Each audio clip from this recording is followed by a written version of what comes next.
Well, it has been a minute since we've had a chance to do a true official Tori interview, but we are excited and delighted to have with us former Western Illinois, former Canton High School basketball star, multi-sport star at Canton High School, Tori Niemann, who has really progressed nicely in the world of college athletics on the administrative side of things since she left Western Illinois.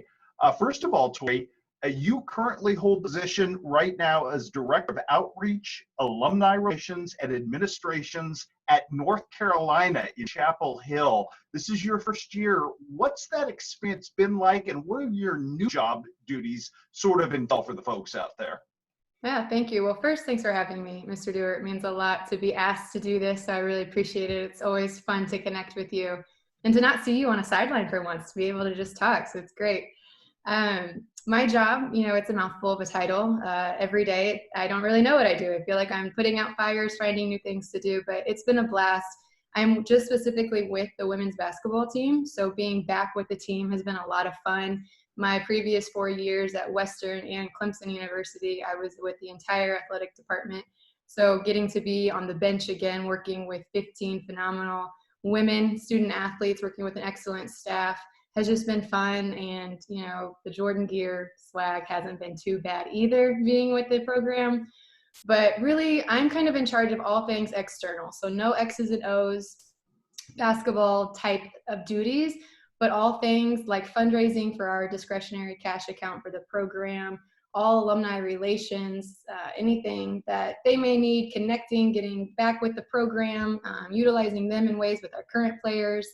And then just kind of the outreach community relations part of it, helping our head coach, Courtney Banghart. We're all brand new here, so helping her grow her brand, grow UNC women's basketball brand, and then also getting to do some student athlete development piece with the team, which is my passion. It's in my heart deeply, just to help our student athletes really grow holistically.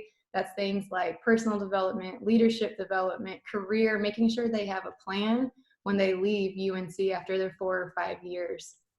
You talk about total personhood is something I think you excel at in your last job at Clemson. Your ability to get, I think I saw you had a 97% participation rate with your student athletes at Clemson in getting them to take part in really philanthropic endeavors. Why is that such an easy thing for you to connect with athletes? Is it just having been in that position yourself, Tori? Yeah, and I love it. I'm glad 97% too. Someone was reading the tweets. But it's service and giving back, and you find yourself when you're in service to others and helping student athletes see that there's so much more than a basketball player or a soccer player. And it's hard when that's what you've done. I think I started playing sports in like kindergarten or second grade, and now I don't have a basketball anymore. I'm trying to find myself. And just that journey. And so I had great people leading me through the process, and now I love that I can do that for 18 to 23-year-olds. But at Clemson, I was really in charge of all community outreach, as well as doing some leadership, personal career development type stuff, and just watching student athletes find who they are. I mean, because of sport, I got to go to Senegal and help build a school and live with a village. Because of sports, I got to help Clemson Athletics build a house for a family in our community. It's just all these unreal things that sport gives us. It's such a great platform and vehicle. And I remember, my grandmother, Rita Niemann's funeral, they talked about how as an older woman, she was still volunteering to read at a local school. And my grandma didn't have any business still needing to volunteer in her older years, but she did. And it's that easy. And if my grandma can go out and help young kids with literacy education, we can too. There's no reason to not give back. And, to be in sport, you have some sort of privilege. You've been blessed. You have the opportunity. You can share a little bit of that as well. I'd be remiss if I didn't say this, just as the sport fan in me. You've been Chapel Hill now, and you were at Clemson. I mean, these are two wonderful places to be at exactly the time we're there. What's that been like on campus with both of those atmospheres? It's unreal. Sometimes I'm still like, what have I been doing? Who am I around?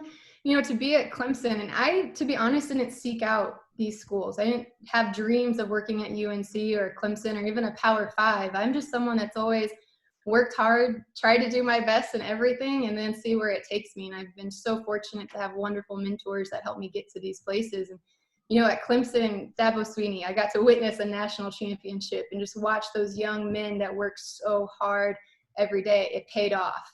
And here at UNC, I mean, Mac Brown, he's like, I call him the grandpa of our program. He comes to our games and is just so proud, and he's always around. And Roy Williams, I mean, what the legend that he is, and to be around UNC basketball and all of its rich history and tradition. And even the UNC women's basketball program has that history, and we're bringing it right back. And Anson Dorrance, I don't know if a lot of people know that name, but you should. This man has an over 50% winning, or yes, he's won over 50% of national championships in women's soccer. Like, that blows my mind that I get to see this man weekly that has won more than half of the national championship trophies offered. It's just unreal to be at these programs. And then the Carolinas are beautiful. I mean, the weather, I can't tell you how many times my parents in Missouri say that, you know, oh, it's 35 degrees. I'm like, well, it's 63 and sunny, but I'm wearing a light jacket.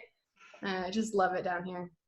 We are all insanely jealous of all these experiences you're having. Now, I don't think you and I have had this conversation, because this is kind of what I would get to with you.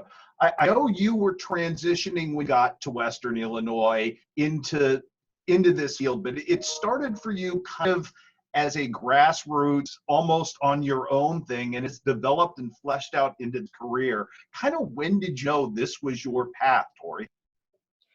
It just happened. I figured it out. You know, I was very fortunate to have my school paid for at two great institutions. I got 2 degrees, 5 years of school paid for, just so blessed and privileged in that way. And when I was at Western, I was able to speed up my academics so that I could get my master's and my bachelor's degree in the 5 years. And part of my master's program requirement was an internship. But I was still playing. And I kind of had the attitude of like, well, what do you want me to do? Where do you want me to do this internship at? You know, a lot of people in the program would go with a minor league team or do something during their time. I didn't have that time. So I worked with our college athletics administration, which, you know, was just phenomenal people in that department.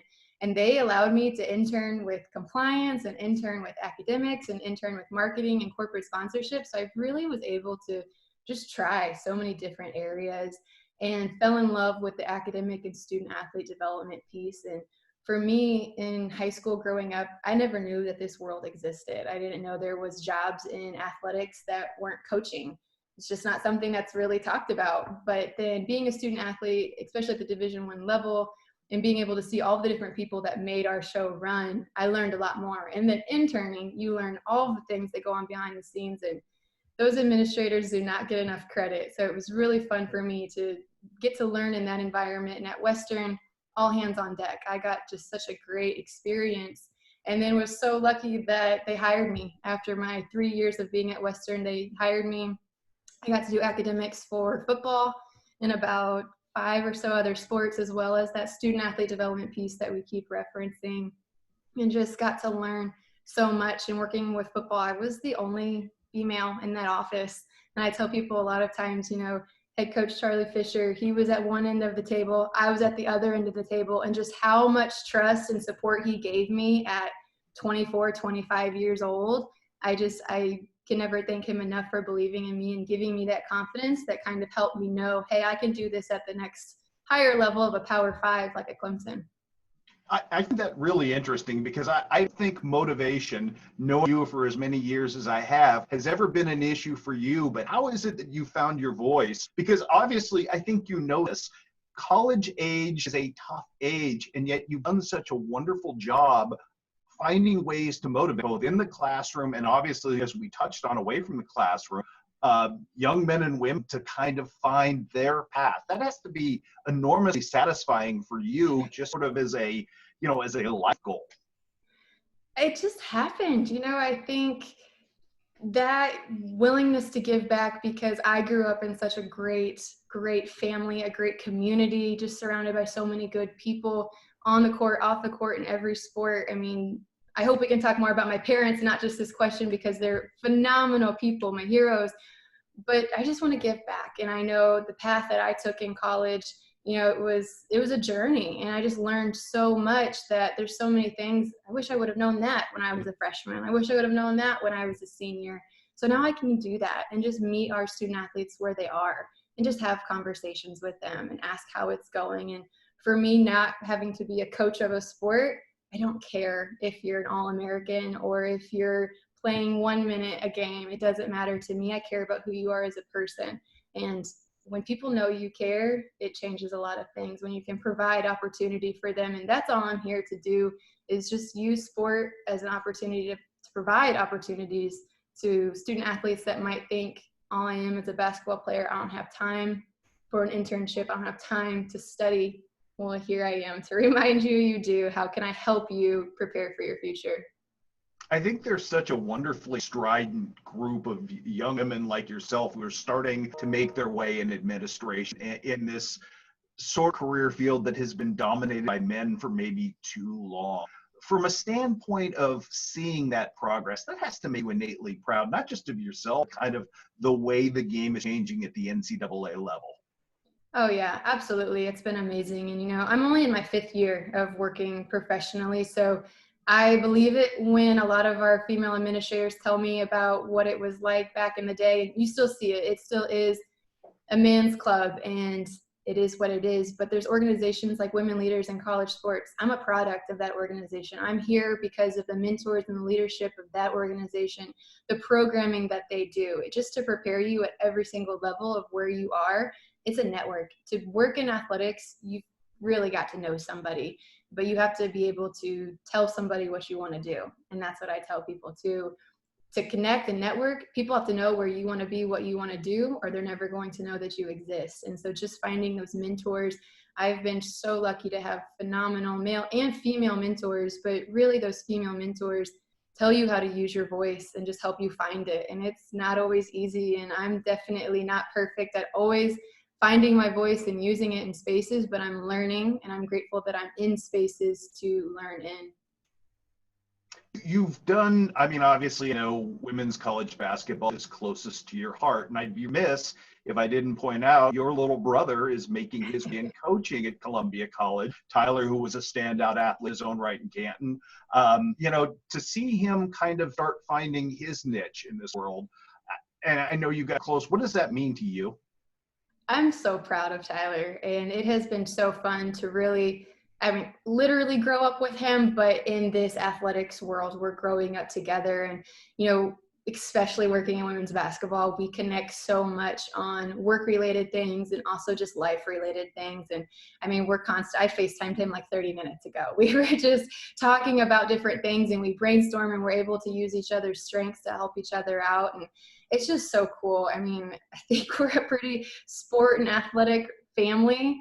And I think this winter I laughed one day because I realized Tyler, myself, and my mom all had a game. And I was like, oh, what's Dad doing? And he just cheers on everyone and does his best. And it's been so fun to just be a basketball family. And I'm so proud of Tyler. From the standpoint of mom, because I've wondered about this, how many times a winter does she call you up and ask you, just bend your ear about Highland Lady Cougar basketball? Well, I love hearing about it. I love listening to game recaps. And she asks me a lot of times, what do I say to them? How do I get them to be motivated? And she's a great coach. I owe so much to that woman. But, when I first got here, she really asked about drills and, different things. And finally, about early winter, I was like, Mom, look, I know I played for 5 years. I know that I'm at practice, but I don't do X's and O's. I'm sorry. I really don't even pay attention when they're in practice. It's not my job. Ask Tyler. And Tyler and my mom are the basketball brains. I'm just the one that listened to my coaches and played. So now we just kind of talk about, who they are as young women on the team. But I think I'm not just trying to pull her leg when I say I don't have a pocket full of drills that I can give you. From standpoint of your successes now in life, you were very successful as an athlete. And, I think anybody who ever saw you knew there was a certain determination and a certain will to the way you played. And I think that's why you were successful, not just in athletics, but in the classroom as well. How much of that for young women who are listening now, how much of that has been amplified into your professional life, Tori? Well, thank you. That's very kind. So much. I mean, I grew up in a house where you give your best. And after you've given your absolute best and you're confident that you did that, that's all you can do. Whatever happens, happens, and we figure out the outcome and we keep it moving. But if you always give your best, you've done what you can do. And I hope all of the young girls, or maybe their parents that are listening, keep playing sports. Sports is such an awesome, incredible platform and vehicle to opportunity. Even at the high school level, the teammates, the memories, just the traveling, getting to go to different gyms, winning games, losing games. You learn so much through the adversity of sport. And if you're lucky enough to play at the college level, it doesn't matter what division, someone that's been able to luckily play at the Division I level, it's all memories. And yeah, I maybe got to do a few more road trips that involved some charter flights, but it was just travel and the experience. And I think sport, I just feel so strongly about sport, and it's so cool. I want young girls to know that muscles and your hair in a ponytail every single day. I know mine's down right now, but just the grit and the dirt is cool and it's awesome. And just to keep playing sports and to play every sport and everything that you want to do, try it out. I mean, for me, I think I did 4 sports in high school. I also played the piano and the harp. I was also on the dance team for a little bit, and I was in the high school band. I went to Canton High School. There's not a lot going on, so you do a lot of things. But I just want kids to do what they want to do and to have fun. And, I laugh sometimes talking about my brother. I think this is a memory. It might have been one of those memories I kind of made up more in my head, but there was one day he did something, and maybe he wasn't finishing his meal or did something. He probably just didn't finish his meal, but I like to think he got in trouble for doing something. And my parents said, if you don't do this, you're not going to go play sports. My parents never pressured us to play sports. And it was always that development, that intrinsic motivation to just play and to want to play. And we were always in the yard as a family, and that really carried on. Mike Dilligard, I love that man and miss him so much dearly, but it was the same thing. Hey, I'll be at the Culver gym Monday, Wednesday night. You show up or you don't. Other people will be there getting better. And that was it. It was a choice. I took myself, or when I couldn't drive, my mom would drive me, or I drove myself up the hill to Culver, and we worked out. And if you didn't want to do it, you didn't show up, that's on you. And I think that's really what carried me to now. I work my hardest, because if I don't, someone else will. Someone else will take this spot. We've kind of danced around it a little bit, and you've kind of obliquely made references to it. The reason they're doing all these great interviews with successful people like yourself, and I mean, you saw Dr. Nikki Moore, she's done at Colgate, and all these wonderful things, is to remind people that you can go amazing places in the world, and it doesn't matter where you hail from. Canton is not the biggest little city in America. It's a place you came from. It was so important in shaping you.